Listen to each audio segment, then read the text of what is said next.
Thank you all. Um, yeah, we will record this session and yeah, very excited today to do this exercise and session today with Gladys. We will talk about finance and neuroscience and especially how you can invest safely and without stress. So we will learn a lot of hacks about how we can use our brain, but also how we can trick us when we talk about the topic of finance. And just a bit of a background. My name is Georg Klausner. I'm a co-founder of Investling. We're basically a financial education platform. And Gladys is an expert in neuroscience here in Spain, in Barcelona. And this is maybe a very different session that you will hear about finance because there are no calculators, actually more cats in this session that you will see no graphics, or we don't need anything to do mathematical. This is really hands-on, and it's more about the psychology of money. It's really about for us to get an ownership and a sense about finance and why we are in charge of that. You yourself for your own finance. And very important, everything you hear here is about financial education. This is not financial advice. We are not financial advisors. We're also not promoting any products. This is really hands-on experience from our own lives, and as well backed, of course, by certain financial key concepts that exist. And yeah, we bring them to you in a very direct approach. So thank you all for joining today. And I want to open immediately the community. Maybe you can type in the chat as well where you're from which country you're currently logging in. It's quite interesting to see because it's such a global topic about how we can manage our finance. And so we see already there's people from around the globe logging in. So maybe you can just give a little thumbs up as well, paste in the chat where you're from. So that would be nice as well, because afterwards we open up for a little discussion and that will help us. So the big question is, why do we even need to invest? First of all, I want to congratulate that you are here today, that you said, okay, Wednesday afternoon, 5 p.m. Central European time. I take out a bit of my time to really invest into myself and to really understand about finance. And I want to bring 3 reasons why we need to invest. And this is really close to my heart because we should all have this very much aware. And the main reasons why we need to invest are, it's a topic called inflation.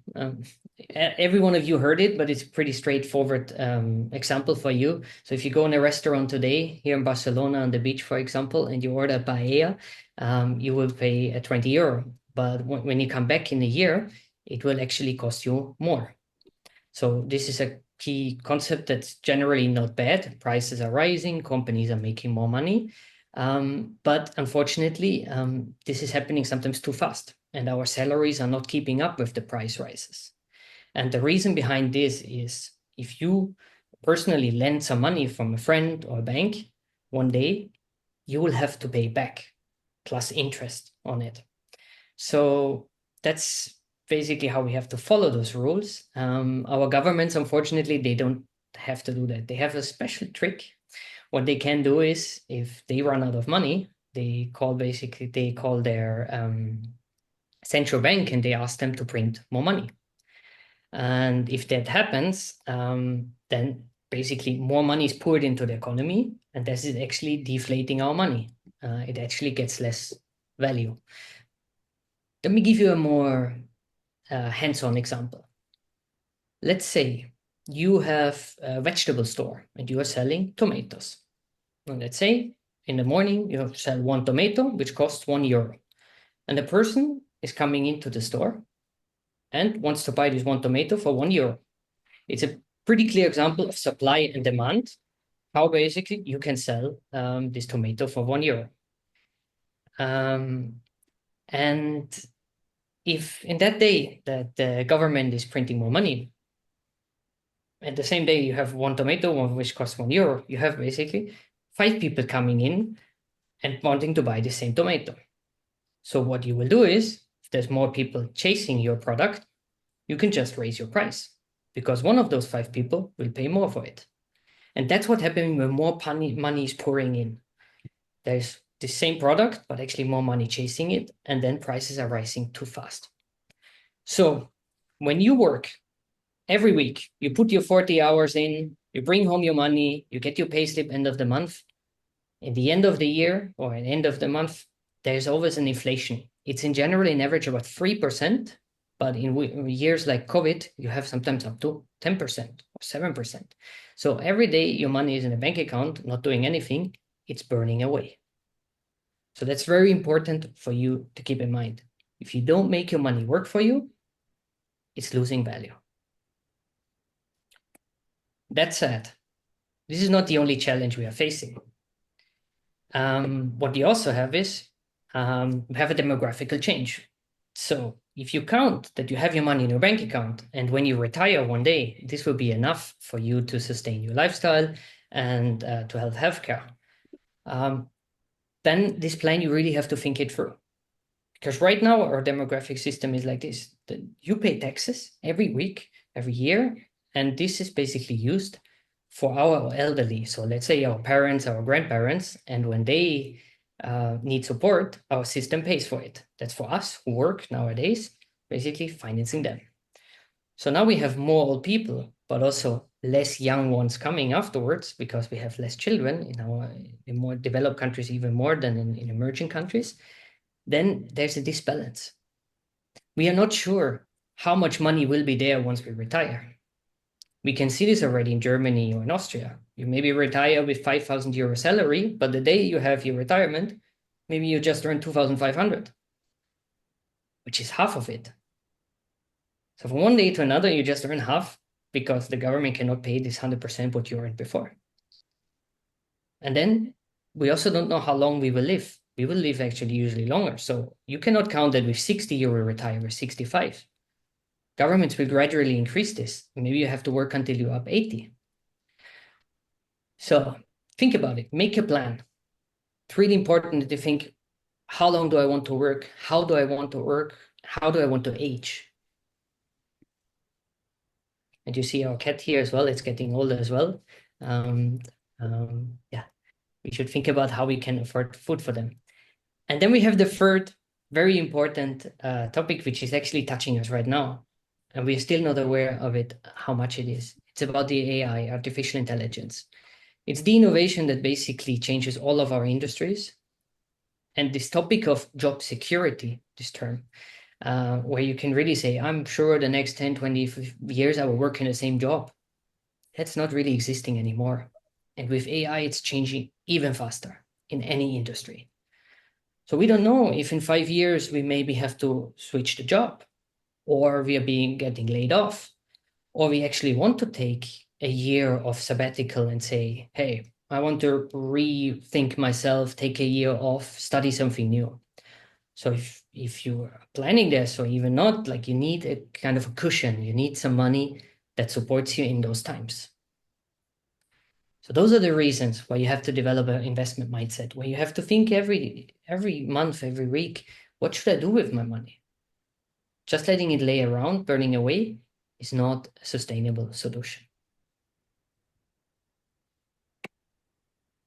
Before we go forward, it would be interesting to share that those three topics that maybe with people that you already are involved in finance or like you are interested in the topic, you already like familiar with, but it's very, very important to mention them because those are the keys why we have to start acting.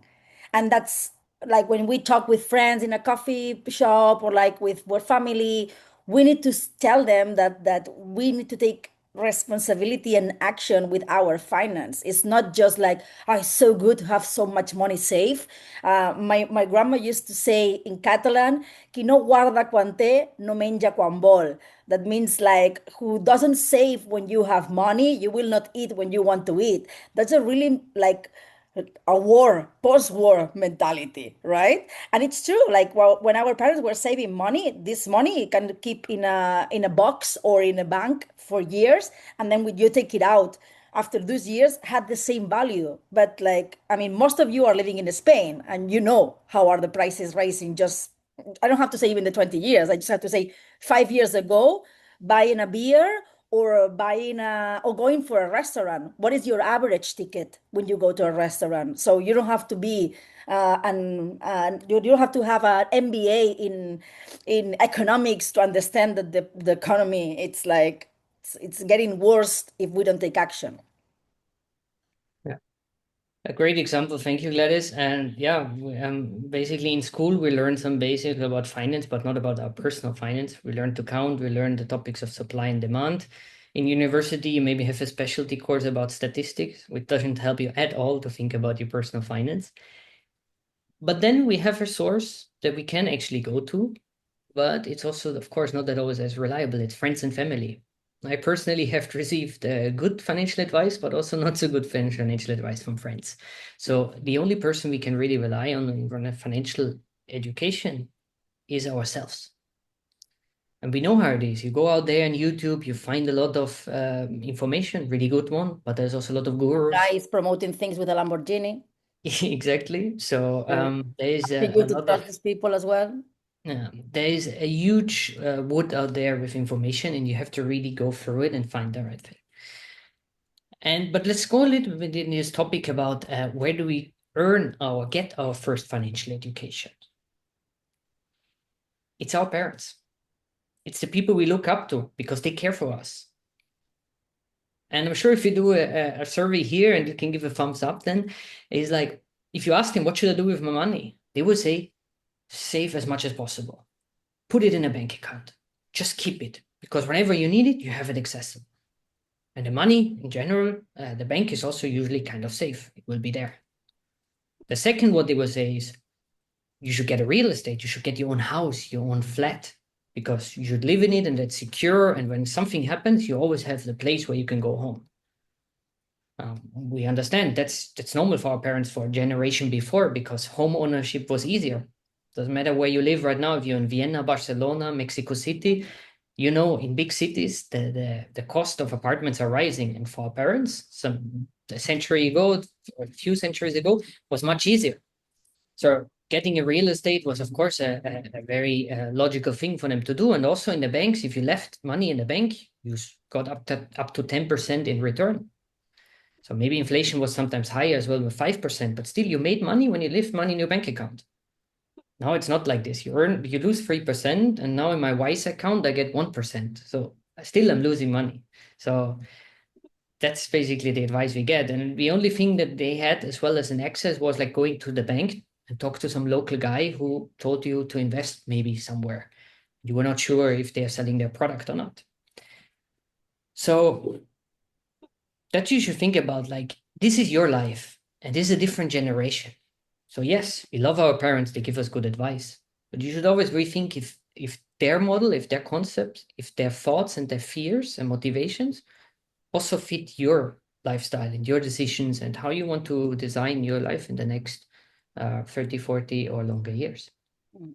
Also, it's important to mention that like maybe 20 years ago, investing in stock was not accessible to everyone. Like for example, like private equity, you needed at least like 500,000 to be able to invest on this. So was something very for privileged people, not for like normal people like Georgia and I we are, and also there was no knowledge how to do this. The only information that you could get was from the banker guy, and that's very important, that we have to respect also the decisions that our parents took, because that were the best decisions that they took back then.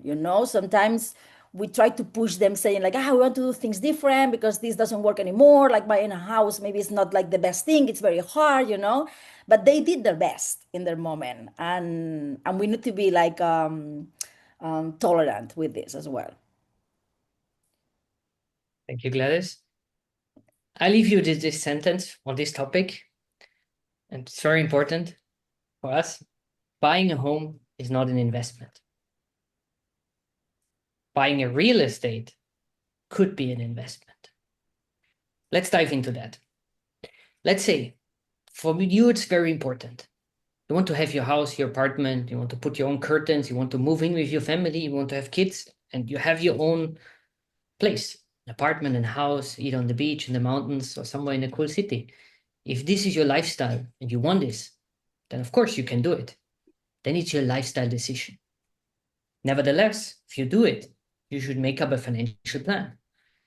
And I'm amazed how many people are saying, I have saved some money. I don't know what to do. Well, maybe I just buy an apartment in an expensive city because usually prices always go up and then I should be fine. Well, did we really think this through? Let's say you want to buy an apartment for 200,000 euro. You will have to put a down payment, 50,000, maybe even more. That's all your savings. So all your savings are gone. Then you have to take a loan. On this loan, you have to pay an interest. So now maybe you don't pay a rent, but you pay to the bank the interest, and until basically this apartment is paid back. Until then, it's not fully yours. Therefore, this is a plan that needs really 20, 30, sometimes even 40 years, depending on the location, how much it will cost, that you really have to think through. Mhm. That you will Okay, not let make me go through money this on. because I have a lot of objections when we talk about this topic, and I want to put like specific examples, you know? And then some people will say, yeah, Gladys and George, but like paying an hypotheca is cheaper than paying and renting. And I would say, like, yeah, maybe it's true. I'm not saying that this is not true, but then it's still. Like, read again the sentence. We are saying that it's not an investment. That you are saving money when you buy something, that doesn't mean that you are making an investment. When you make an investment, is something that will make you a profit. And as far as you are living in a home, you see, like we are not talking about real estate. A home is the place where you live. That's very important that you understand in the sentence. If you live in a place that is not giving you money, totally contrary, you are paying to the bank. Of course you're not paying a rent, but you're paying to the bank. You're paying like the EV, the a lot of taxes, like refurbishment, etc. Is something that it's not actually putting your income in your bank, is not an investment. In the future, if you would sell it, it could be an investment. That's very important to understand. That's why we make the difference between home and real estate. If you buy an apartment and you rent this apartment, and then with this money, you pay the place where you live, you got an investment with the other place. Okay? And actually, we have Bania here that she's an expert on real estate. That's great. Yeah, because very important when you really decide to buy a real estate for investment or for home, you should consult experts on that. You should yourself turn into an expert because, of course, you can manage it as an investment. You can buy an apartment and you can uh, rent it out to fixed tenants. Example that I know from my own home in Austria, where my mom has an apartment, she can make, yeah, usually it's about 8,000 euro a year that she has with a fixed tenant, and then taking off the taxes, it's maybe 6,000 euro that she has an income on that. But first you have to afford this upfront cost. Plus, Exactly. if you're the homeowner, anything breaks, let's say the windows, the elevator, you have to pay for that. So it's not just the upfront cost, it's also the maintenance cost that you have to consider. And the opportunity cost, because most of the people, when they buy their first apartment, you have a huge descapitalization. I don't know if this word exists, descapitalización. So you don't have margin to use all the money to do other investments.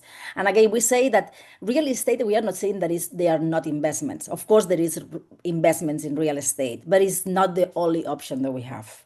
We have like other options that we can start, like even though you have just 5,000 euros safe. Yeah.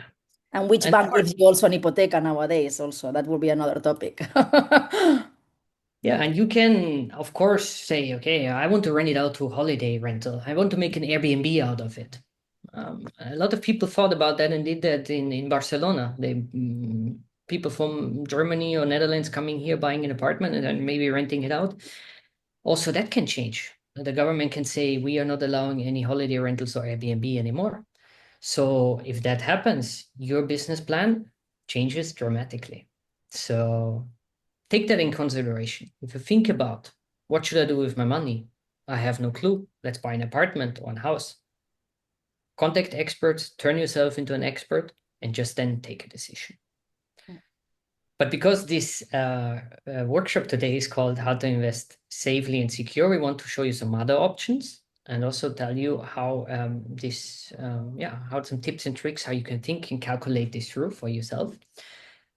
Because what is there more accessible for you? Because home ownership is also a so-called illiquid asset. You cannot immediately sell it, or you can, find immediately a buyer and the next day it's done.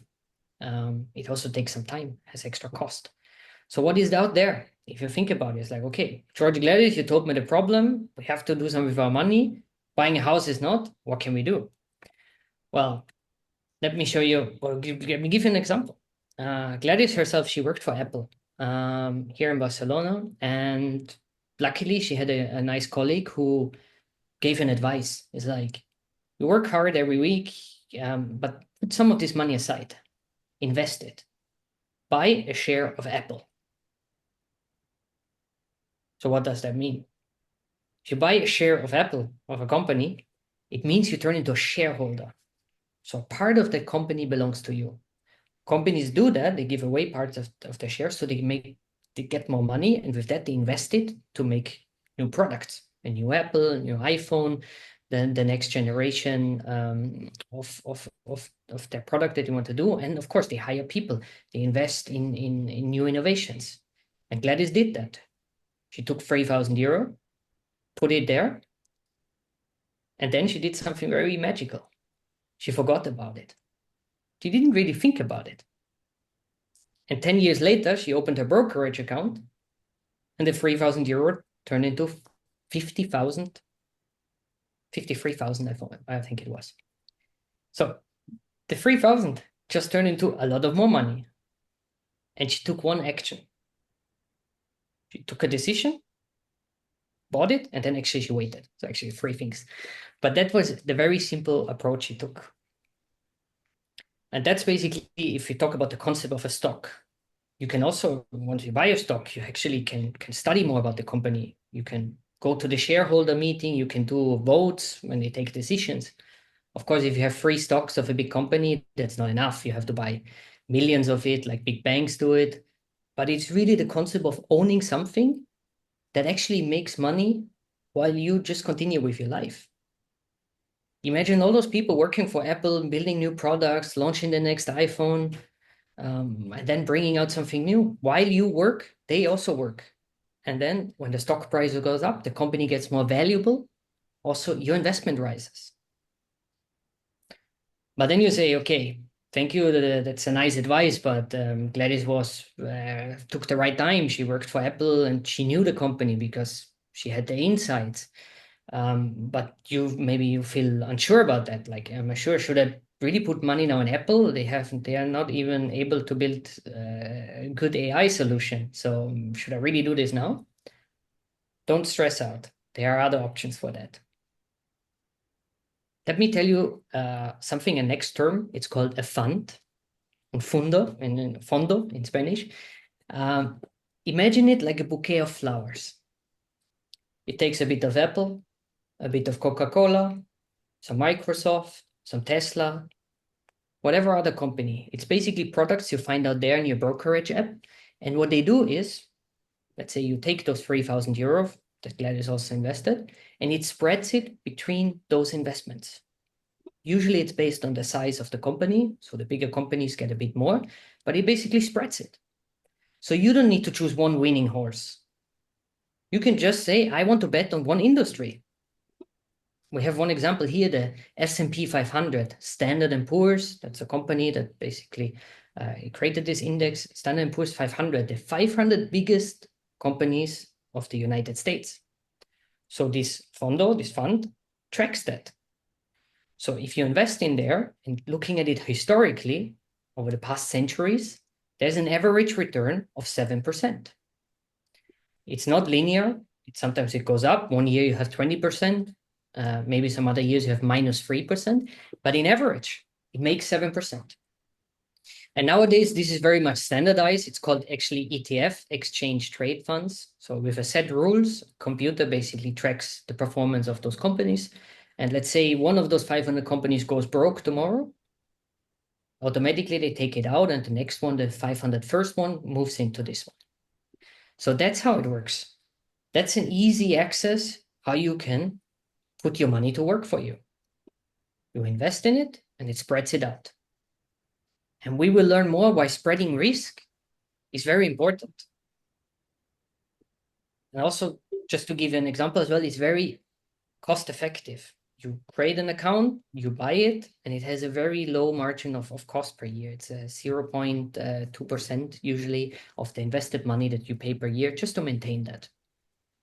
And that's something you should think about, because an ETF is actually the new savings account. What our parents did when you put money to the bank is actually nowadays what you can do with an ETF. Because you discount the 3% of inflation, and you have the 7% return. So actually, you still make 4%. So your money is growing, it's not burning away. So that's your first step to think about how you can make your money work. And why is this happening? Well, something, let's say, magical happens. It's called compound interest. Key concept that you should have in mind, interés compuesto in Spanish. It's like planting a tree. You plant the seed, you put the money, you wait. Of course, you put some water. In your case, you don't have to do much. You can watch it if you want every day or even less, and just wait. And then once this tree grows, once it gets more money, at the end of the year, let's say you had a 20% return. Now you have the 3,000 euro plus this 20% on top. What happens? The system basically reinvests this for you, plants the next tree. And this starts to grow as well. This is the so-called snowball effect. Like when you know it, snowball, you let it run down the hill and it actually turns into more money. That's the only slide we will show you where you have some money, because it's very important. So you can really see it and get it, what it does. Let's look at it, because our mind sometimes cannot grasp it, how it works. We have an investment of 10,000 euro. Let's say 7% interest in average. After 1 year, you have 10,700 euro. But let's think about, I want to double my 10,000 euro. How long do I have to wait? You can see it here, 10 years. That's nearly almost a double, 19,671. And now you take a step ahead and you're really smart. You decide, instead of spending 100 euro each month on the next gin tonics or buying something on Amazon or Shane, let's just invest every month additional 100 euro into this ETF. You can do this for your brokerage app, usually with an ETF savings plan. So you have 10,100 each month. So you will not realize how this sums up, but after 10 years, you actually have already 36,879. And if you have more capacity, if you have more money that you want to invest, you can also play this calculation here. We've done it for you with 30,000, after years, 32,000, after 10 years, 60,000 nearly. And if you have 30,000 plus 300 each month, this turns into 110,000 after 10 years. Very important. If you think about, let's say, one of your financial goals is to get an apartment. Maybe you wait some years and really do first some investments so you can reach there. Because that's the underlying plan you have to make for yourself. And I will reiterate it again. It's your life, it's your ownership of your financial decisions. Because you have to really sit down and think, what's your Let goal? me just say something, because the other day I heard someone saying an analogy and I loved it. Nowadays, we are used to have the results immediately in everything. And we need to learn, like, I don't know if you have any friend who has a garden or like a farm, or they grow trees, or like, or tomatoes, like a friend that has like a huerto with tomatoes. Like, does the tomatoes grow in 1, 2 weeks? Like, you have to wait. So you have to think about this as a long-term strategy. If you are thinking about making quick money, that like quick and easy money, everyone knows that like legally doesn't exist legally. All those people that they tell you like, be rich in 2 days, make a lot of money in 1 month, copy my stock strategies, and they have this gold watch with a Lamborghini. All of this is bullshit. What we are teaching you here is taking responsibility of your knowledge, because as far as the government or the institutions are not giving us this information because it's not interesting for them. So now we have the chance to understand how everything works, and everyone can take their own decisions. All of this that we are teaching you now today is the very first steps in finance and investment, sorry. And it's thought about people who wants to do it like the title said, no risk, or like low risk and long term. So this compound interest, it doesn't work. You cannot go and plant the tomatoes and thinking about the tomatoes will grow, you know. And of course, when you plan things, sometimes go well and sometimes go wrong, because there is no life without risk. You don't change job without risk. You don't get married without risk. You don't have kids without risk. It's always no risk. You cannot gain anything with no risk. You just have to calculate the risk in your life. But also, not doing anything is a risk, is a very high risk. So doing this is like, okay, you want to buy a house, you want to buy a house as an investment in 10 years. Okay, start with something more easy that can give you more flexibility, and not with the water in your on your neck. I don't know if you say it in English, con el agua al cuello. Because I see a lot of friends that buy an apartment, and then during the next 5 years, no, we cannot go on holiday, no, we cannot do this, no, we cannot. And then you have a kid, and then things go worse. It's like, well, like, why are you putting yourself in this trap? Like, fucking do it smarter. You want to buy a house? Like, start doing something that gives you more financial freedom. And then you end up doing something bigger, long term. And like, I know there is some business owners as well here in this webinar. Like, starting a business is also has a risk, right? So we are trying just to shift your mindset, to start thinking on your own and not be dragged by, I don't know, by social media and government or whatever. Yeah. Or just your friends' life goals as well. I mean, in the end, it's you have to make your own plan. And Gladys will dive a bit deeper on how our brain loves to have this structure and also follow this goal, because you can get confused along this journey. And that's very important to us to give you this support as well as a financial educators, that you're not alone with this journey, and that there's a lot of tools out there that you just need to apply, and then it actually gets much easier. One example is knowing your risk profile. Everybody of us likes to have a different risk, and we have different exercises at investing as well that we can share with you.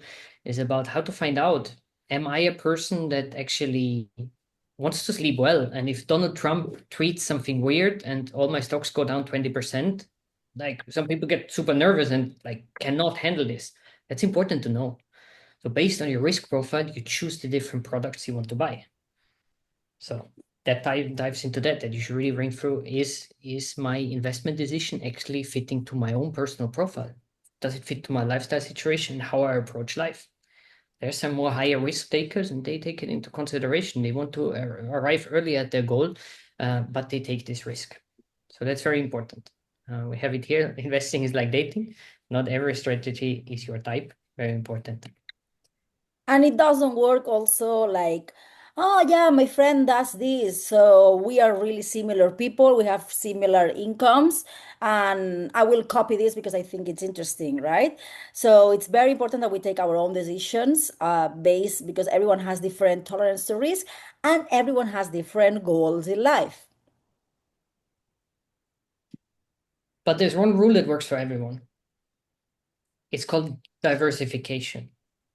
Pretty simple. Don't put all your eggs in one basket. If you put all your money into one apartment, you have one egg in one basket. That's a fact. Doesn't matter if you're a high return or conservative investor. Yeah, that's it. So if you put everything on one card, on one horse that you bet on, then you don't have diversification. That's already high risk. What you have to do is you have to spread your risk. You have to think about, how can I put myself in an even more dynamic and crazy world that we are living in? How can I secure myself from not ending up with the worst case? That should be the underlying motivation when you think about how to diversify my investments. And if you run your own business, that's already one investment. You have to put money and you make money from it. But then there's those others where you make your money work for you. I show you here an example of how a portfolio looks like. So here, for example, let's say you can take 10,000 euro and you say, I buy one ETF and I put 40% there. Then I put 35% in individual stocks. I buy Apple and Coca-Cola, for example, because I think those are safe companies and they will continue to grow. You can buy a bit of gold because gold is rising right now, and your parents told you gold is an amazing and secure, valid point. Then you want to do something else a bit more risky. You go in Bitcoin because you believe in it, even though it has a lot of fluctuation. And very important, always keep some cash. Even though it's burning away and what we told you, it's very important to have liquidity. Don't put all your money in one basket and then you don't have any cash. Very bad. Because the cash is really important to stay afloat, to not stress yourself, to have this time to breathe, when you want to take a holiday, when you need to rest, when you need to take your next life decision, when you got unemployed. Very important. Cash should be part of your strategy. And you should always have some in your bank account. Experts said that at least you should have like 6 months living. And that's a rule that I learned before starting in investment, because it's a rule that it sets also for people who wants to start their own business. So at least having 6 months savings would be the ideal. But everyone has to understand, like it doesn't matter, like if you are a single person, you have no responsibilities. That's not the same if you are a parent with 3 kids. And so everyone has to see where is their own balance there. So what I want to give you for today is really, you work hard every week. I know some of you here in the call, we are in touch. We know really you put your hours in every week, and it's really important that you start to make this money work for you. Don't let it just burn away. Think about what you can do and educate yourself. And again, thank you like for being here today. And Gladys will explain you now a bit more about our mind and how we should tackle those topics in a really with a neuroscientific approach. Okay, thank you, George. I'm going to talk for the next 15 minutes. Feel free to ask any questions, and then we will open also questions at the end of the webinar. First of all, I would like to talk about the iceberg model of, I said investment behavior, but at the end is like you're going to apply this modelo for everything. So what happened? Like, let's see. If everyone think about an iceberg, maybe you didn't see an iceberg, but most of us, I think, we watched Titanic, and everyone knows that under the water there is way more ice than up. So when we are thinking about how we behave, the behaves is something that we actually see, because you can see how someone behaves being a good person, or like being nice, or like or being acting afraid, right? And then depending on the behaviors that we have, we get some results. That's something that it's above the water, something that we see. And we have to consider something that is behind the water, that is the emotions and the mindset. When we think about our actions, we need to start thinking about our emotions. And we have very low knowledge about emotions, as we have very low knowledge of our finance. Why do we have to understand this? This is the brain, and we have the limbic system. In the limbic system, we have something that it's called amygdala. Most of us, maybe you heard about it, right? So in the amygdala, in the limbic systems are the emotions. If we cannot recognize what we are feeling, and we cannot put a word of what we are feeling, a part of like joy, happiness, fear, the typical ones, maybe some of them are frustration. Like, we live in a society that for some reasons we were not able to express, our generation, at least the new generations, they are more free, but our generation, older than we are, I'm 37, we didn't really talk about emotions. So what happened when we don't tell the brain we are feeling this. We don't allow the prefrontal cortex, that it's the part of the brain that allows us to act rationally, logically. We don't allow this part of the brain to act well. And what happened in the market? That the movements in the market are not because of the market, are because of the behavior of the people. Sometimes, and stock, yeah, in the quarter definition, maybe the stock will go up and down. But the reason why the stock goes up and down is not because the company goes and clicks the button. It's because people buy or sell. And that's what makes the market move. So if we panic because the seat speak, o como se llame eso, how is it called, the ChatGPT, the Chinese version? I always forget the name. DeepSeek.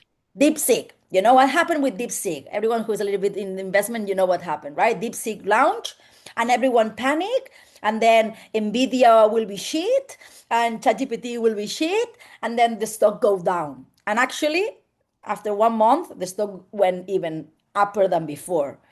So we need, if we want to invest, we need to start learning about our emotions. Not about balances of companies, not about graphs, not about the cuenta de balances, pérdidas, ganancias. No.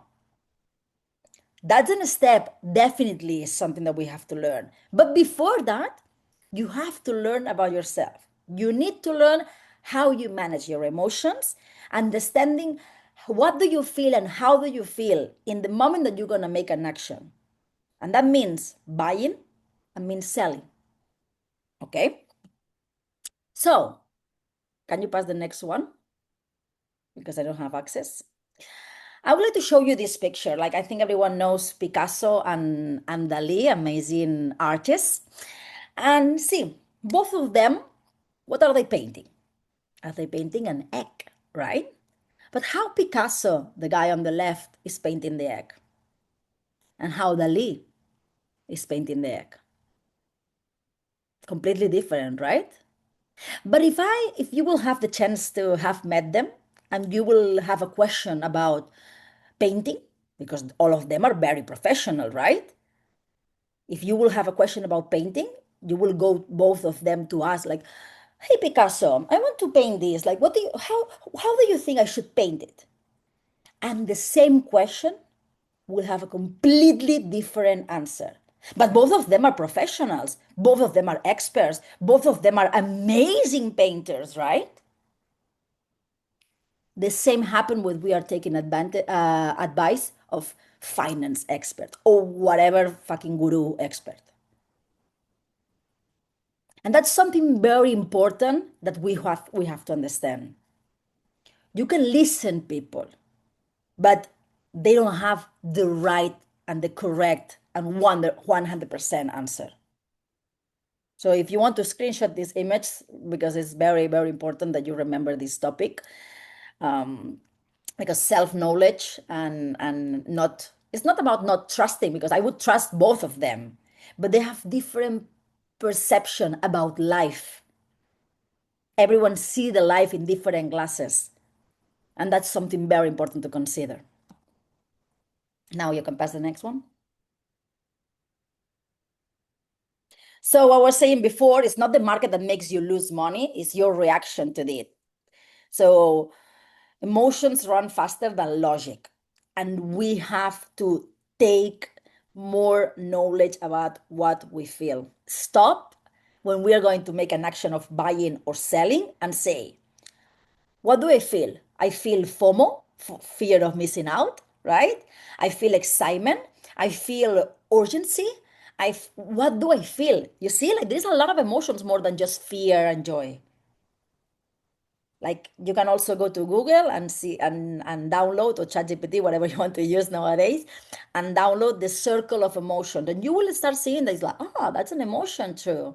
So print this, have it next to your computer, and before you're going to take an action of buying something, check with emotion you're feeling. Because there is no good or bad emotions. All emotions are good. It's like a red light in your car. It's not bad thing that the red light appears in your car, because maybe it's warning you of something. But you have to understand what this light means. You cannot pass it out. The same with emotions. You need to understand what this emotion means and what do you have to do with this emotion. And then after this, your prefrontal cortex will be able to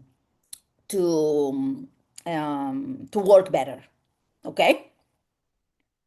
Next slide, please. So let's talk about the biases. The biases are shortcuts that your brain does to save energy because your brain just wants to do two things. Just wants to save energy and how do you say that in English? I forgot. Be right. And be right. So let's talk about the biases that may trick you. And again, everyone has those biases. You just need to understand that your brain needs those to save energy and to survive and to be right. So don't be hard on you. Like just understanding them, it's very, very important when you take decisions because your decisions, remember again the iceberg that I shared, your decisions define your results. But your decisions that are actions, behaviors, are made because we feel in a way, and we feel in a way because we think something. So let's talk about the first one. The first one is the loss aversion. For some reason, losing 100 feels worse than gaining 100 feels good. You have the two options, gaining 100 or losing 100. You prefer not lose 100. So that's something that we need to understand because the brain wants to protect you. So any risk will by default will tell you to stop. Okay? There's a lot of people entering in the workshop right now. So what happened when you see a stock that you already bought dropping? Your amygdala says, "Hey, motherfucker, be careful with this," because it's activating the alarm. So this emotion, the amygdala hyperactive, doesn't help your prefrontal cortex to think logically. Okay? So be careful with this. And yeah, investing wisely, yeah, that's a good sentence actually I put. Investing wisely is not about luck, it's about having your prefrontal cortex in charge and not your amygdala. And that's why most of people lose money because they panic. They panic and they forgot about what is their goal long term. If you know what is your goal long term, it's easier to calm the amygdala. Then we have the herd effect, las ovejitas. Like, I don't know, like if you heard this before, like everyone has to follow the ships. So the human brain evolved in groups. Why? Because in this way we survive better. So that's why we have this how do you say that? Predisposición, ¿cómo se dice esto? Predisposition. Pues eso, the same. Predisposition, exactly, yeah, true. Just to follow crowds because the brain thinks that will be safe. So if everyone is buying Nvidia, what should I do? Like, I'm stupid if I'm not buying Nvidia, right? If everyone is buying Bitcoin, what am I doing that I'm not doing this? So be careful because that's the brain tricking you because for thousands of years, the brain needed to be in a group to survive. And that makes sense because in the middle of the savannah or in the jungle, you're alone, you die. If you're in a group, you can defend yourself better, you can collect food, you can be warmer. Like so, it comes from the reptilian brain, the most primitive part of the brain. So just consider this: that when you are acting as yourself, am I doing this because it's in my strategy, or am I doing this because everyone is doing it? Next. The confirmation bias, and that's related to the ego as well. You are there at night checking your graphs, your interactive brokers account or whatever you're using. And what happened? That there is something in the brain that it's called reticular. I would say it in Spanish because it's already like a difficult word, but it's sistema reticular activador ascendente, reticular activation system. I think it's called in English, and that's a part of the brain that actually it's located here behind. And this part of the brain, it's helping you to confirm everything that you already learned or know. That doesn't mean that it's helping you to confirm what is true. It's to reinforce what you already learned. So, for example, this works, for example, when you want to, for somehow you want to pay attention to something. I don't know if it happens to you that maybe you want to have a baby and then suddenly you just see babies in the street. Or you want to buy an Audi red and you just see Audis reds. Or you just want to, you know what I mean? You want to, or you want to have a caniche and then you just see caniche in the street, right? Or galgos or whatever. So that's what the brain does. It helps you to put focus on something that you already want. So what happened? Imagine that you invest in Tesla. Let's talk about one company that have both sides, like very lovers and very haters.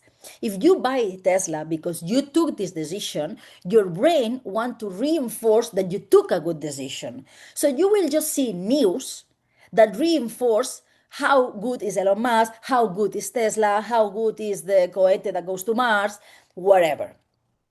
And if you decide not to buy Tesla, you will find news that talk shit about Tesla, that talk shit about everything, like Elon, whatever, like it's related to Tesla, it will talk shit. And that's how the fucking algorithm works. The algorithm is designed to show you more of whatever you want to find because it creates dopamine, it creates pleasure, but you are fucking tricking yourself. So, one good thing that you can do when you invest in something, not to get the confirmation bias trick you, is in purpose try to find news. In my advice, I would tell you don't watch news at all, because that's what I do. But in case you consume news, force yourself to watch news that are against to your beliefs. Those ones that you say, fuckers, like, why are they doing it, saying this? Like, you see, like, and make a reflection about what you're reading. No, don't criticize what you're reading because otherwise you are just tricking yourself. And that's painful. But yeah, otherwise, don't watch news as I do, and it's easy. You live happier. Next slide. The anchoring. We have the little cat with the anchor. So relying too heavily on the first piece of information. What the brain does, we need to anchor, we need to compare. I cannot tell you like, this pen costs 100 euros. It's expensive or not expensive? Well, depending, right? Like if this pen allows you to point something and build a car, it's quite cheap, right? So you need to compare to understand if it's a good price or not good price. So what the brain does, imagine you see a stock, you see Apple, and was in 100 euros. And now it's in 70 euros. So you think, esta la mía, let's buy it, right? So your brain anchors 100 and assumes that 170 is cheap. What happened with the, okay. But maybe the 70 is overvaluated because there was another price before. So you have to analyze. That's the part that you have to analyze. Don't say like, before was like this and less. No, no. Now you have to read a little bit the graphs. Next. And then comes the super rich Mademoiselle cat, the overconfidence. You take bigger risk after a few wins. Is that I call it like a Black Eyed Peas song feeling? That I got a feeling, I got a feeling. I got a feeling that I'm winning, and that's how the casinos and Vegas and all of these make a ton of money because there is a lot of overconfidence on this. So you have to put your limits as well. This is not a raffle. This is not a casino, and you need to understand that the dopamine, that's the pleasure neurochemic, It will kick you when you start winning a lot, and then it's when you can lose.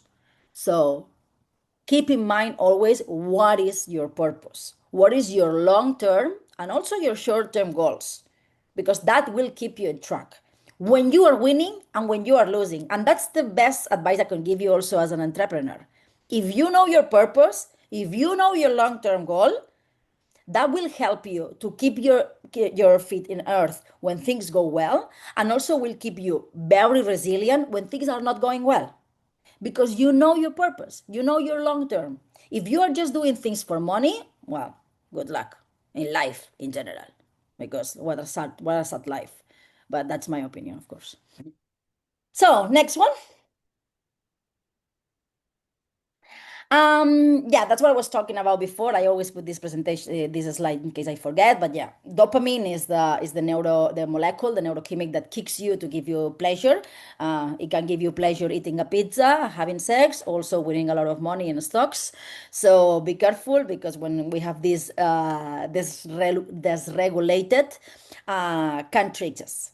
So all the neurochemics are very good, but we need to understand that when we are 4 hours like scrolling on Instagram, Grok, or whatever, it's kicking us dopamine that is not very good for our brain, and it doesn't allow our prefrontal cortex to work well. So that's something very important as well. I was talking about this in the beginning of my speech. The amygdala is the internal panic button.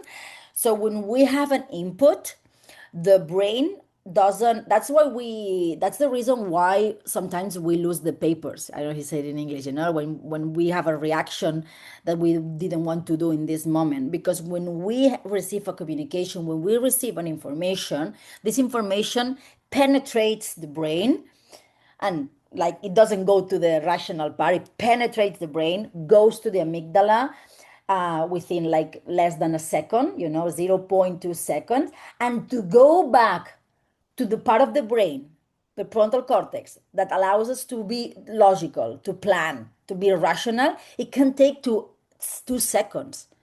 So we need to breathe the decisions, and sleep over the decisions. I don't know if your mom told you or your grandma told you, like, consúltalo con la almohada, no? Like, talk with the pillow. I don't know how you say that in English. How do you say that in English, George? Talk to the pillow, no? Yeah, talk to the pillow. I think sleep a night over it. That's what he means. See, yeah, and that has, I always like make a lot of fun, because our parents and grandmas, like, they say a lot of things that has a neuroscientific explication, even though they didn't know it. And that's because when we go to sleep, all the things that we learn during the day, they do a process in the brain between the two hemispheres, and the long-term memory goes to the hippocampus. And we have a good hygiene, the sleeping, and we have the líquido encefalorraquídeo. There will be some words that I'm not capable to say in English.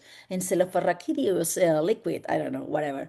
You don't have to remember this anyway. Some liquid that goes in the brain and cleans the hemispheres, and also helps to process everything that you learn. That happened during the night. So we have to sleep over. When we have to take a decision, don't rush. Oh, now it's super good, the Bitcoin. Oh, super good, the this stock. Or like, sleep over it. Sleep over it. Okay? Consúltalo con la almohada. Okay, next. Let's put this video. You need to find, it's very important, count the people who is in white, how many times they pass the ball, just the people in white. This is a test of selective attention. Count how many times the players wearing white pass the basketball.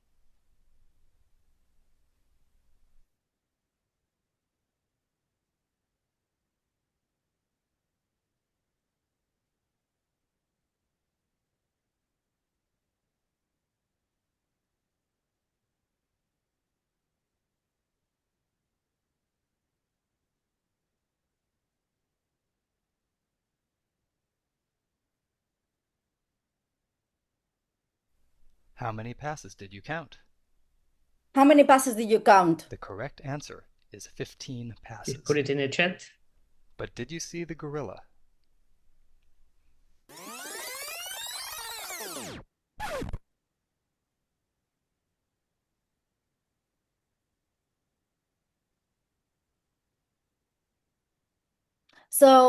well, This this video is from activity, research by you can Daniel stop it. Simons and Christopher. This video reflects how the reticular system works, when we want to pay attention. And the people who saw the gorilla, I will ask you another question. That is, how many passes had the team in black? And most likely you cannot answer. So the information is there, and maybe some people can pass the gorilla and some people don't pass the gorilla, but they pass how many passes had the people in black. So we need to consider that our brain needs to put focus on something. Okay. Next. Yeah, that's the same as I was explaining the stem articular activation. Okay. So, as I was saying in the beginning of the speech, your emotions shape your result. Remember, it was on the top of the iceberg result. Under the result were the behaves.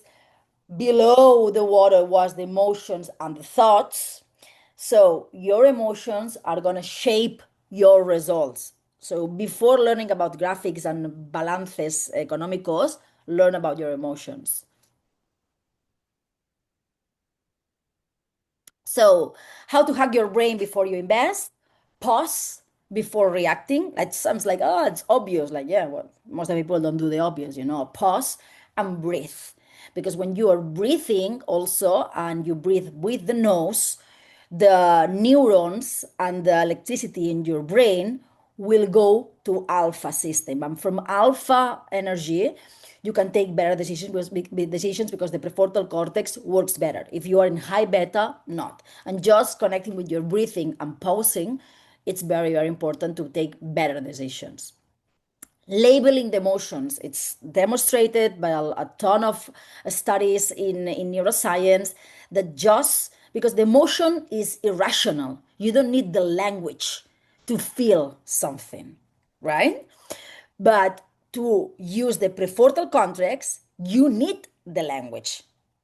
So when we are feeling something, if we are capable to mention in words what we are feeling, this activates the prefrontal cortex. So just with the trick of I am feeling fear, I am feeling excitement, I am feeling frustration, just saying this, it activates your prefrontal cortex. That's what you need to take better decisions.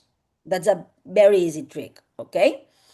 And always check your alignment, long term, short term. This is serving my long term financial goals or just my short term mood. Ask yourself this question. It's very easy.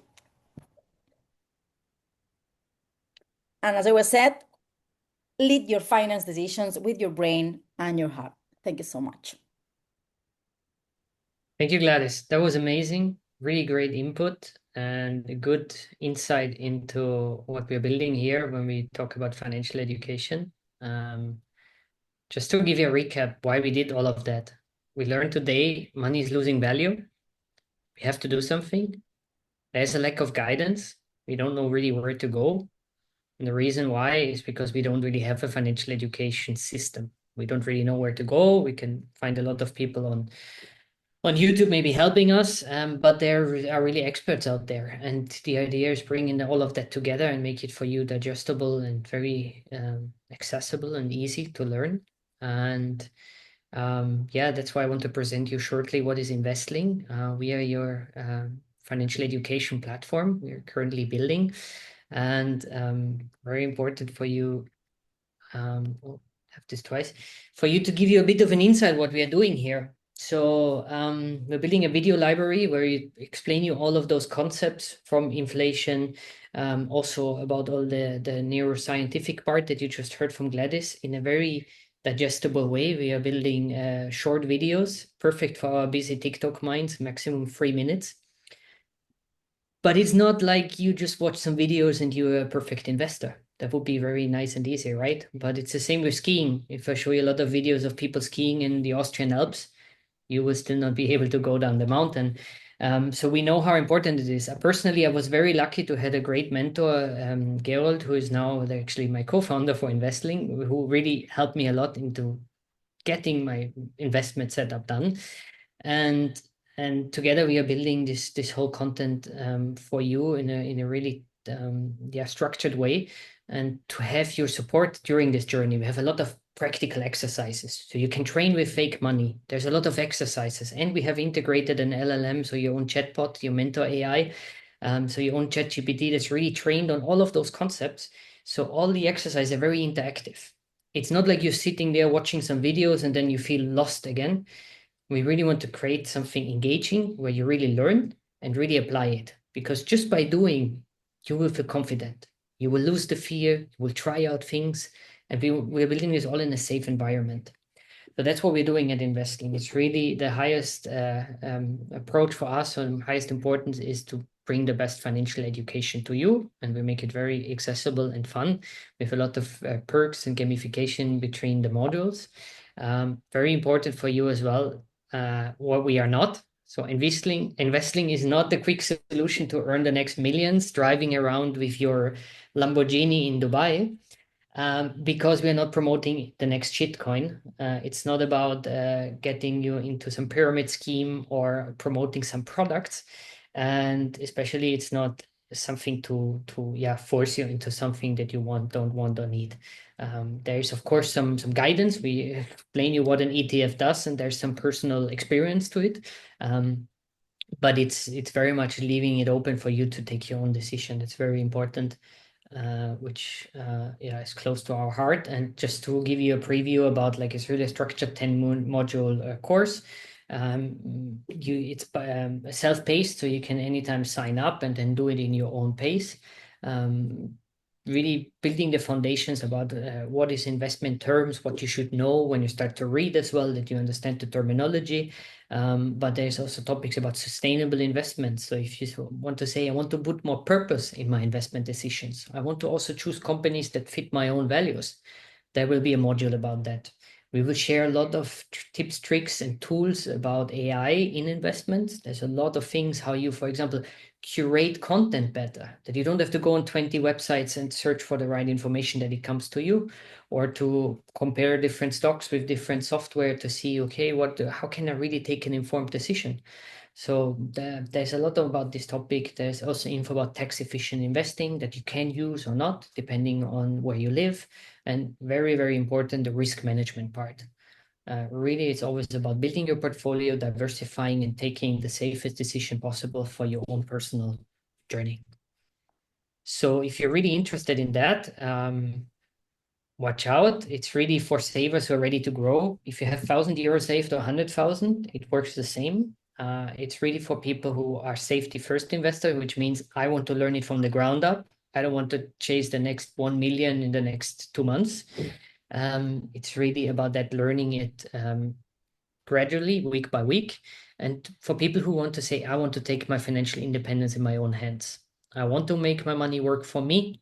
I want to really take this next step in my life, because it's not just about personal finance, it's also how you approach this in life, and take ownership of your decisions.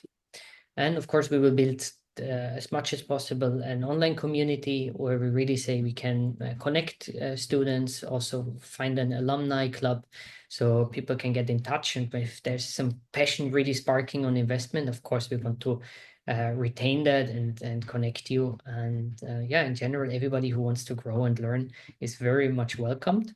And I have actually a special offer for you. We are offering our module 1 for free for a limited time.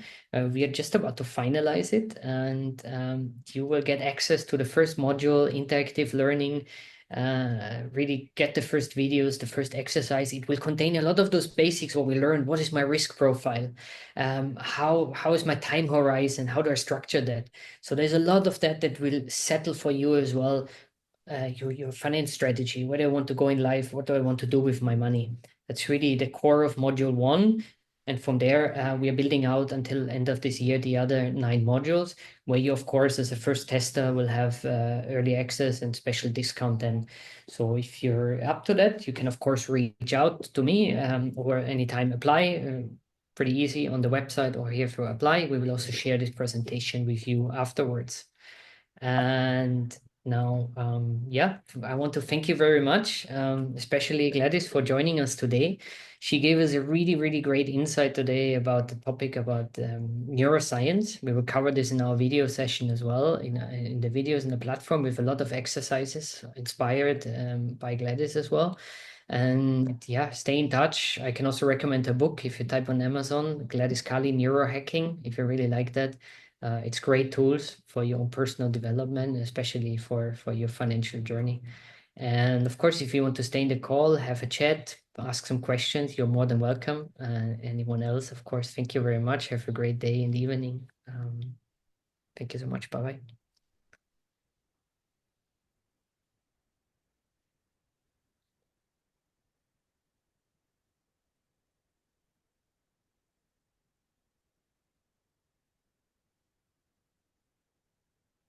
You're still on mute, Gladys, but yeah. Do we have anyone here who wants to ask some questions? Oh, we have. Now I can see the chat. Whoa. Yes, great. Super cool. Gracias. Thank you, Mes. Ania, by the way, I text you, like I forgot, like I'm going to Madrid next week. I will text you, so maybe we can catch up.